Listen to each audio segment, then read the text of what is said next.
सीख नंबर 1, इस दुनिया में कुछ भी अच्छा या बुरा बिना किसी कारण के नहीं होता है। एक बार एक पुराने टाइम में एक गांव में एक गरीब औरत रहती थी। उसको जब बच्चा हुआ तो वह बिल्कुल स्वस्थ था, लेकिन एक बार किसी एक इंसिडेंट की वजह से उस बच्चे के हाथ की एक उंगली टूट गई। वो औरत बहुत दुखी हुई कि मेरे बच्चे के साथ ऐसा होना था, और वो भगवान को हमेशा इस बात के लिए कोसती थी कि भगवान को मेरे से क्या दुश्मनी थी जो मेरे ही बच्चे की उंगली काट ली। ऐसे ही समय बीतता गया। उस गाँव में एक दिन साधु के भेष में एक मायावी राक्षस आया। वो राक्षस अपनी शक्तियां बढ़ाने के लिए बहुत सारे बच्चों की बलि चढ़ाना चाहता था। उसने इस बच्चे को भी किडनैप कर लिया, लेकिन जैसे ही वो उस बच्चे की बलि चढ़ाने लगा तो उसको अपने गुरु की एक शर्त याद आ गई कि जिस भी बच्चे की तुम बलि चढ़ाओ ना, उसके सभी सारे अंग सही सलामत होने चाहिए। और उसको मजबूरी में उस बच्चे को जिंदा छोड़ना पड़ा। और उस दिन उसकी माँ को यह रियलाइज हुआ, और जो कि हमारे इस वीडियो की भी सबसे पहली सीख है कि इस दुनिया में जो कुछ भी होता है, चाहे वो अच्छा हो रहा है या बुरा हो रहा है, वो कभी भी बिना किसी कारण के नहीं होता है। सीख नंबर 2,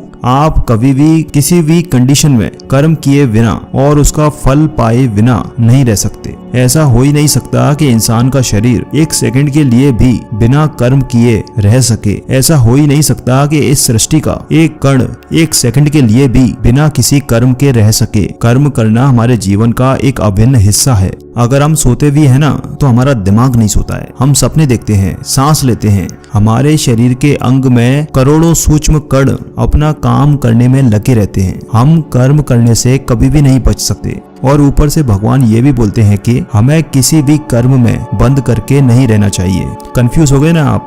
देखिए, ना तो हम किसी भी पल काम किए बिना रह सकते हैं, और ना ही हमें कर्म में बंद करके रहना चाहिए। कहने का मतलब ये है कि हम जो भी करते हैं वो ये मान करके करें कि करने वाला मैं नहीं हूँ, बल्कि वो है ऊपर वाला भगवान। मैं तो सिर्फ एक कारण मात्र हूँ उसको करने के लिए। इस काम को मैं नहीं कर रहा हूँ, बल्कि ये काम मेरे द्वारा हो रहा है, मेरे द्वारा कराया जा रहा है। और जब हमारी सोच इस लेवल की होगी तो हमें कभी भी कोई भी दुख नहीं मिलेगा, हमें कभी भी पश्चाताप नहीं होगा, हमें कभी भी घमंड नहीं होगा। सीख नंबर 3, दूसरों के गुलाम रहकर खुश रहने की बजाय आजाद रहकर खुद के दुखों का सामना किया जाना चाहिए। भले ही आपकी जिंदगी में कितने ही कष्ट क्यों ना हो, लेकिन अगर आप आजाद हो ना, तो आप वास्तविक मनुष्य हो। श्री भागवत गीता में गुलामी को मौत से भी ज्यादा बदतर बताया गया है। इंसान किस किस का गुलाम नहीं है, वो अपने दिमाग का, अपने विचारों का गुलाम है। आज हम अपने स्मार्टफोन के गुलाम है। कहीं काम कर रहे हैं तो किसी के गुलाम होकर कर रहे हैं। दूसरों का साथ लेना और दूसरों का गुलाम होना, इसके बीच में एक हल्की सी लाइन है, और इस लाइन के अगर आप उधर चले गए तो आप समझो गुलाम बन गए किसी के। और वो लाइन है सेल्फ रेस्पेक्ट की। जब तक इंसान अपनी सेल्फ रेस्पेक्ट बना करके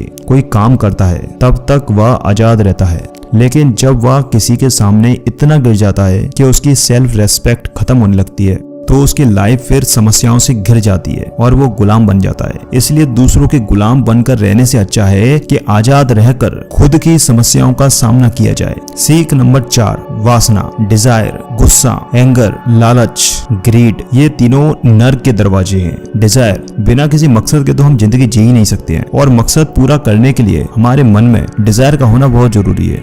लेकिन जब वह मकसद सिर्फ और सिर्फ खुद तक ही सीमित होकर रह जाए और आपको इस बात से कोई फर्क ना पड़े कि आपकी डिजायर की वजह से सामने वाले का कितना नुकसान हो रहा है, तो फिर वह डिजायर ना दुख देने वाला बन जाता है, क्योंकि कभी न कभी उसके गलत नतीजों का मुकाबला आपको करना पड़ेगा।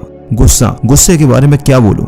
गुस्सा हमारे कमजोर होने का सबसे बड़ा सबूत है। जो इंसान बहुत ज्यादा गुस्सा करता है ना, वो बहुत ज्यादा कमजोर होता है। ठीक है, अगर आपने किसी के अच्छे के लिए गुस्से की एक्टिंग कर ली तो समझ में आता है, लेकिन ये क्या बात हुई कि बीपी हाई हो गया, आंखें लाल हो गई, पसीना आ गया, पूरे आउट ऑफ कंट्रोल हो गए। लालच, सोने की मुर्गी तो आपने जरूर सुनी होगी। कहानी थी ना एक सोने की मुर्गी की। जो मुर्गी एक दिन में एक सोने का अंडा देती थी, लेकिन एक दिन उसके मालिक ने अपने मन में लालच किया कि भैया ये मुर्गी अगर डेली अंडा दे रही है तो इसके पेट में पता नहीं कितने सारे अंडे होंगे, और मैं डेली एक एक अंडा नहीं ले सकता, तो मैं आज ही इस मुर्गी के पेट को काट करके सारे अंडे बाहर निकाल लूंगा। और आखिर में क्या हुआ? मुर्गी मर गई और उस बेचारे को कुछ भी नहीं मिला। जितना उसको मिल रहा था ना, उसके लालच की वजह से वो भी उसके हाथ से चला गया। वासना, गुस्सा और लालच, डिजायर, एंगर एंड ग्रीड, ये तीनों नर्क के दरवाजे हैं। मैं मरने के बाद वाले नर्क की बात नहीं कर रहा। नर्क समान जिंदगी जीना मरकर नर्क जाने से भी बुरा है। सीख नंबर 5, इंसान जब पैदा होता है ना तो वह नंगा आता है और जब मरता है ना तब भी उसको ऐसे ही जला दिया जाता है। उसके साथ में कुछ नहीं जाता, वो कुछ नहीं लेकर जा पाता। जिंदगी में आपको जो कुछ भी यहाँ आकर मिला है वो आपके आने से पहले किसी और का था, और जब आप यहाँ से चले जाओगे तो वो सब किसी और का हो जाएगा। जो पैसा आपके पास है ना आज, जो नाम आपके पास है, जिस पोजीशन पर हो आप, उस पर आपसे पहले कोई और था। आज भले ही आप वहाँ पर हो, लेकिन कल कोई और आपसे वो जगह छीन लेगा। और यही सृष्टि का नियम है, और वो भगवत गीता की सबसे बड़ी सीख है जो आज हर एक पृथ्वीवासी को सीखनी चाहिए। तो अगर बदलाव इस दुनिया का नियम है तो फिर ऐसी कौन सी चीज है जो हमेशा रहती है? कोई तो ऐसी चीज होगी जो आपके जाने के बाद भी इस दुनिया में रहेगी। डेट इज इंसानियत। सबसे पहले एक अच्छा इंसान बनिए। हर एक मनुष्य उस परमात्मा का अंश है और हमारे सीधे तार उस परमात्मा से जुड़े हैं। हमारी आत्मा कभी भी गलत नहीं हो सकती, पर हम शरीर के सुखों के लिए गलत कामों में लग जाते हैं और उनका नतीजा भी गलत होता है। खैर छोड़िए, आज हमारे पास जो कुछ भी है, चाहे हमारा प्यार हो, कोई रिश्ता हो, पैसा हो या नाम हो, वो हमसे एक ना एक दिन जरूर छिन जाएगा या जरूर दूर चला जाएगा। और यही इस सृष्टि का नियम है कि जो कल किसी और का था वो आज आपका है, और जो आज आपका है कल वो आने वाले समय में किसी और का हो जाएगा।